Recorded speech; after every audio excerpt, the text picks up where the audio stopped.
Hello, greetings. Welcome to Attaining the Second Cognition. This is Doug Michael. Once again, ladies and gentlemen, thank you for taking your time to join me. And we've presented about 70 videos or so, and we've written 4 books together since I started working with Endall and Gemma. Although the majority of these videos, to many, have a sort of destructive tone where cognitive advancement is concerned, we've decided that those who have been seriously progressing on their path and benefiting from these videos need some information to start reconstructing their Soika in the midst of this seeming destruction. In order to steer your Soika onto the path of building advancement, one has to see where we have gone wrong in the past based on the spiritual propaganda we faced at every turn along the way. In that regard, we are no different than you are, ladies and gentlemen, for we fell into many of those traps ourselves, and that leads us to the topic of this video, the lie of spiritual homogeneity.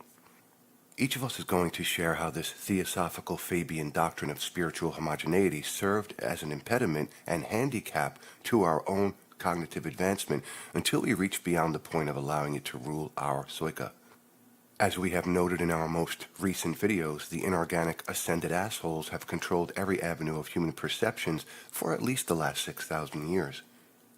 Just as you have been deceived along this pathway, we have also been deceived in one form or another as we moved to advance our own understanding and eventually reach the second cognition state of awareness. One of the most hateful doctrines peddled in the modern spiritual circus of controlled propaganda is that of the homogeneity of alleged spiritual talents or traits. If you look at the present spiritual disinformation mill, one is really given very few choices of what to be in the contrived, inorganic Hapim hive circus. You can either be an empath, a healer, a psychic, a channeler in one form or another, a witch, or a dollar store shaman. If you analyze it, ladies and gentlemen, there really isn't much in the way of choices beyond those just mentioned. Each of these limited choices is naturally dictated by the base desires of Hapim-controlled humans seeking some kind of mystical power, usually heavily laden with large doses of ancient religious or mystical traditions, the glorified ancient wisdom. Where many of us lose our way on the path to self-discovery of whatever traits we may actually possess is when we fall for this limited multiple choice of options provided by the ascended hive masters to keep us lassoed into their cognitive corral of beliefs. When we buy into this multiple choice option of what we are told it means to be spiritual, we find ourselves looking into things that may not have a single thing to do with discovering our own personal traits. We become slaves to a dictated cookie-cutter list of choices, and if we can't personally fit into that inorganic, contrived cookie-cutter mold of choices, we feel that we must be doing something wrong, or we would be getting it from the standpoint of these spiritual teachings. We read book after book, try one ritual after another, whether these rituals feel hollow or foolish, seeking to gain some understanding to something always out of our reach. As Endall noted in Demystifying the Mystical, we all start this journey from the first cognition standpoint. Each of us has fallen prey in one form or another to seeking some kind of earth-shattering spiritual experience to prove to us that our beliefs are real. Endall readily admits that he was not immune from these same selfish first cognition Hapim-controlled illusions. Anyone who claims that they are on the spirit path for any other reason is simply lying to themselves so long as they pursue mystical solutions. We are each brave enough to admit this misdirection to ourselves, and to move into the second cognition, you're going to have to admit that somewhere along the line you fell for the bullshit too, and, like us, for all the wrong reasons. The fascination with mysticism is very strong in our species, but given 6,000 years of unrelenting propaganda in that regard, it is little wonder that we are still seeking mystical solutions or escapism to somewhere other than the consortium-constructed shithole we think is reality. The tyranny created by the ascended master Aryan-enforced version of reality that has been shoved down our throats would want to make anyone run away screaming to escape the tyranny, and this is exactly why the inorganic assholes created these religions and mystical corrals of escapism to herd our consciousness into. It is nothing more than the Hegelian dialectic on a cosmic scale, ladies and gentlemen, and so long as we allow our consciousness to be herded through Hegelian means into their pre-shaped cognitive corrals, or mystical escapist beliefs, they rule our minds. The Beals and I are working tirelessly to break down the gates of those corrals and show as many people who have the strength to do so themselves how to truly escape this cognitive tyranny and find a solution that the consortium doesn't control, and that is the new paradigm of the second cognition. In order to find out who you really are and what your personal traits or talents might actually be, you're going to have to move beyond the cookie-cutter choices dictated to you by the hive hierarchy and their doctrines. Endall shares his own story this way. Like most of you, I fell for a lot of the New Age spiritualism. I gobbled up New Age books like there was no tomorrow. The path that led to that road started with my own conspiracy research decades ago. It wasn't long after I started reading alternative propaganda like the Spotlight newspaper and the Theosophy-controlled Contact Weekly newspaper, a quasi-spiritual conspiracy rag printed in Tehachapi, California, that my research turned into a double-pronged approach with history on one hand and spirituality on the other. I also looked into the UFO stuff reading Sitchin's The 12th Planet within a few months after it was released, and I was fortunate enough to see a coffee table picture book of the Billy Meyer Pleiadian photos before his work got grafted wholesale into the New Age dogma. I followed Sitchin's work over the years, but eventually found his explanations to be too contrived and lacking a lot of genuine substance beyond a certain point.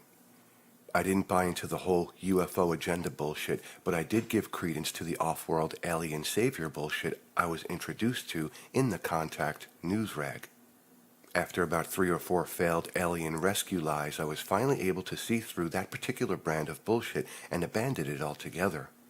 I met a fellow who was rather flaky in a new agey sort of manner, and he hipped me to the Mayan prophecy stuff, so I read the book by Jose Orguelles and his projections on the 2012 Mayan prophecies. I also read a number of books by Robert Bauval, Graham Hancock, David Icke, and a multitude of others, and like many people, I bought into the love and light doctrines. Even as I believed these doctrines to be true, I never felt this divine love these people were peddling. Probably, like many of our viewers, try as I might, I just couldn't tap into this spiritual love shit everyone was professing. Naturally, I felt that it was something I was doing wrong, so accepted that responsibility, not figuring out until many years later that I wasn't wrong, but that it was the doctrine that was wholly fallacious. During this period of my development, I also bought a lot into Castaneda's fanciful and fictional stories, having an inner desire to experience something like that myself. While I was personally lost in Castaneda's fictional tales and tried to figure out how what Don Juan taught in reference to those fictionalized stories, I could see no connection between the two. This also led to a keen sense of spiritual frustration, as I'm sure many viewers have experienced themselves. Because of the multiple choice list of things that made one spiritual, I falsely believed that one could become an empath if they just tried hard enough, that psychic abilities would be earned by following the doctrines, or that I would eventually be able to channel or speak to people from other dimensions. The whole time I was pursuing these doctrinal illusions, seeking to have traits I didn't possess, I remained frustrated and came up with zip, nada, the big fat zero, where my advancement was concerned. It was only when I quit chasing abilities I thought I should have that I finally discovered my own personal traits, and they are nothing like the cookie-cutter bullshit handed down by the inorganic assholes to misdirect people. It wasn't until I reached the realization of, if I can't do that stuff, what can I do, that I finally started to discover my own talents. In order to discover yourself and your own Soika, you can't let the definitions and guidelines of others tell you who you are or what you can do. When you learn this, you have busted down one of the inorganic corral gates that holds your consciousness captive, and you could finally gain the cognitive freedom to find out who you truly are and what you can be and do. Mrs. Beall shares her story about the lie of spiritual homogeneity in this manner. Most people think that spiritual homogeneity is strictly limited to religious or spiritual matters, but in all honesty, this homogeneity encompasses and encircles our lives 24 hours a day, 7 days a week, year in, year out. We are living it and breathing it, and it has invaded every cell of our beings, our thoughts and our emotions, in our Soika and in our form. My active traits of seeing, feeling, and sensing energy and my communication abilities made it very easy for me to resonate with the New Age. Knowing I was different but not knowing how I was different drew me to the New Age teachings because not only could they tell me what was going on with me in great detail, I was also surrounded by other people I perceived to be like me. I felt at home in the love and light because it embodied everything positive and loving that naturally fit with my personality and my Hapim's need to feel good. The people I met felt like family, and the experiences I began having with more frequency were exciting once I embraced my traits and started working to develop them. I was always a very insecure person, always jumping through hoops to please others and to make them happy, and the doctrine of docility not only embodied this insecurity, it demanded it.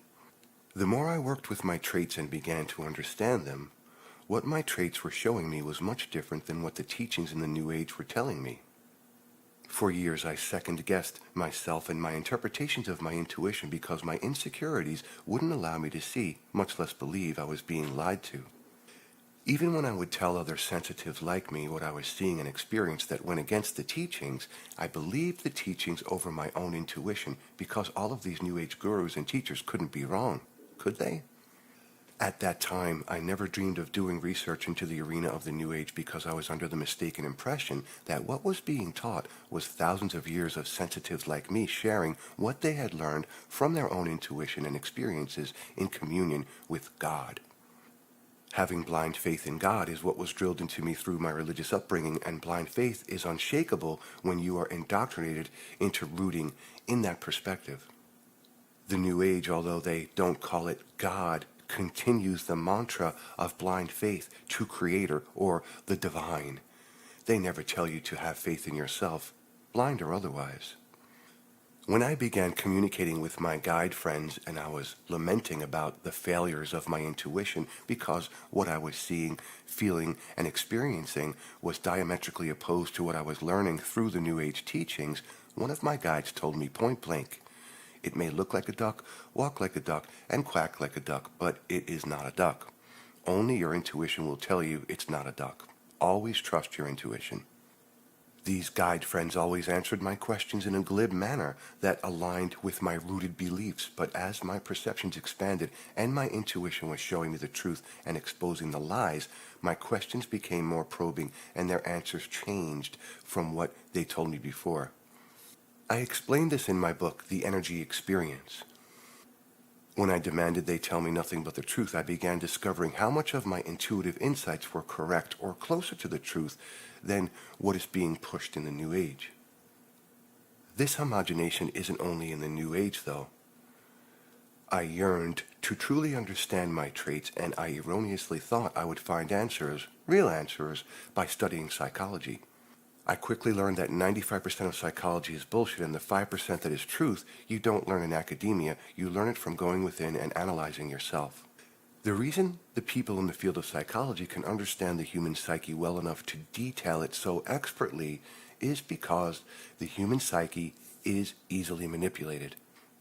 Even though I spent years stuck in the New Age love and light cotton candy machine and as many years pursuing psychology academically, I've never heard of theosophy until the last 6 months that Endall has been doing his deep research into it. How can the field of psychology be the love child of Fabianism and theosophy, and it is never mentioned in academia? In my own research into matters outside of the academic research acceptable peer review system, I find there is a larger, more sinister picture that the indoctrination machine of academia fails to paint for you in the overpriced educational system. By the time I became deep into the psychology academic program, I had already started raising my awareness about the truth of certain things and trusting my intuition more than what I see and questioning things. What I encountered was writing my research papers, making observations that went against the Freudian model, using peer-reviewed papers to support my observations. I was told more than once to rewrite my papers that weren't so negative or fail the project. I was raising some of my observations you've heard in these video presentations and was told by more than one professor to stick to the traditional theories or else I'd never have a career as a psychologist. This is a typical Fabian mantra. Play by our rules and you excel. don't play by our rules and you fail. The research we are presenting to you about the depths of how we are propagandized is not pretty, but in doing your own research, don't wear the glasses that they have prescribed to you. Wear your own lenses and see the whole picture, not just the picture they want you to see with the information that they control. When you do this, this is where you start to grow your soika, your awareness and your perception capabilities. I didn't achieve much growth until I discarded every single belief I held onto. In all of our works, we talk about destroying the belief boxes, and this is mandatory if you want to progress on your soika path. When you are presented with information, you will have no boxes to place the information in. When you learn to hone your intuition without the hindrances of emotions and emotional reactions, your intuition will guide you towards the truth, though truth cannot be seen from every level of perceptual awareness. Sometimes information will be placed in the maybe column until you have raised your perceptual and cognitive awareness to a level where you can perceive if it is truth or discard it if it is not. But until you kick down the gates of Fabian and Theosophy corrals, you'll never find your own truth. This is the lie of homogeneity. I relate my experience this way. Ever since I was a very young child, I sort of felt out of place in this world. As a kid, you go along to get along and are encouraged to conform in one way or another so that you can fit in. The nail that sticks out is always the first one to get hammered. The entire first cognition structure is a war on the individual, a game designed to corral consciousness into a collectivized hive mind. Most everyone, especially ones that claim to be on the spirit path, find a corral in which to construct their cognitive fortresses and stay firmly rooted within those confines. It matters not which corral you choose to exist within, as long as you choose one. Burning down the fortress and stepping into selfhood beyond the limitations of the corral will not be tolerated. The curious thing is that in many cases, it's not so much the system that will cast you away, but your peers that refuse to wander outside of the gates of their own corrals that will berate and ostracize you for daring to venture away from the herd. Human beings themselves corral one another in this cognitive minefield. Expressing oneself in your own unique individuality is the greatest sin to this system of cognitive illusion. In my mid-20s, I got heavily into UFO research due to an event that I experienced as a child. The details aren't important for this discussion. It didn't take me too long to realize that the whole UFO movement is a minefield of disinformation. It seems as if, on the one hand, the idea is pushed, and on the other, it is vehemently denied. This causes mass confusion. To me, the idea that Earth humans are at the top of the evolutionary scale in the universe is just absurd. The UFO studies led me into conspiracy and alternative history research, and eventually studies in consciousness and so-called spirituality. Here I found myself within another cognitive minefield of disinformation. I attended New Age events and studied quite a lot, but fortunately did not get too firmly rooted into the New Age quagmire because I just found the majority of it to be extremely flaky. I saw so many pretentious and smug people looking down on others that did not embrace the same doctrines or dietary choices, as if embracing such things automatically brings some sort of enlightenment. I did the vegetarian thing for about 4 years, and while I lost weight on that diet, it never brought me any kind of cognitive advancement. I get a kick out of how these pretentious people try to make you feel guilty for not embracing their dietary choices for yourself. There is no one-size-fits-all diet that is going to work for everybody. Save the broccoli. Eat a hamburger. Just think of all those poor carrots you've killed just so that you can enjoy that salad. Shame on you. I fell into the love and light claptrap a little bit also, but thankfully I did not get completely lost within it because I just saw so many of the proponents of it as being sort of out of touch with any kind of pragmatism. They seemed to be floating off on a pseudo-spiritual cloud of flakiness. I mainly kept focusing on my studies into alternative history. After many years of putting pieces of this gigantic puzzle together, I started wondering what the solutions were to the human condition. I realized that the solutions are not to be found within first cognition systems, which I ultimately discovered were deliberately put into place to mislead those who were genuinely searching for practical solutions. You know, ideas like, just meditate all day and hold this crystal and your life will magically transform, or follow your bliss, or connect with the divine, or any of the other of dead-end doctrines or escapist belief systems. I finally came into the realization that I must be completely responsible for my own conscious advancement, and that this entails a massively destructive process of challenging everything that I considered true or real. I found that it is a massive unlearning process that must be willingly embraced, and that truth is indeed far stranger than fiction. I had to reduce enslaving belief systems to dust and burn my cognitive fortresses to the ground, leaving a blank slate with which to rebuild upon the ashes of that which simply did not work and did not serve my cognitive advancement. I had to begin working very hard to transcend the Hakim-infected ego's control over my consciousness.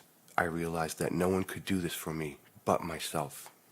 One of the biggest hurdles that I had to move beyond was the collective idea of universal oneness.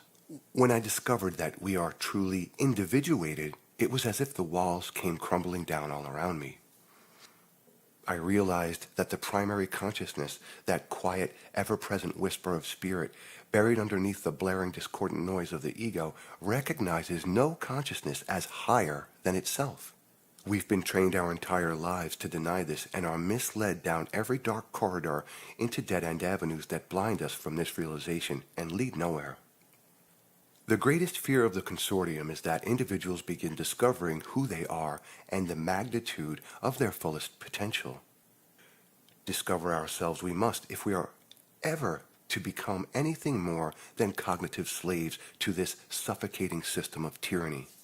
What will cognitively advanced and mature human beings become and create, operating within the knowledge of what we truly are? Herein lies the beauty. It is entirely up to us. Once we peel away the layers of all that has held our consciousness in servitude, we are left with an enormous opportunity to create something entirely new that works. A holistic and inclusive way of being and experiencing, free from psychopathic, tyrannical control. Ladies and gentlemen, thank you for taking your time to listen to Attaining the Second Cognition. It's greatly appreciated.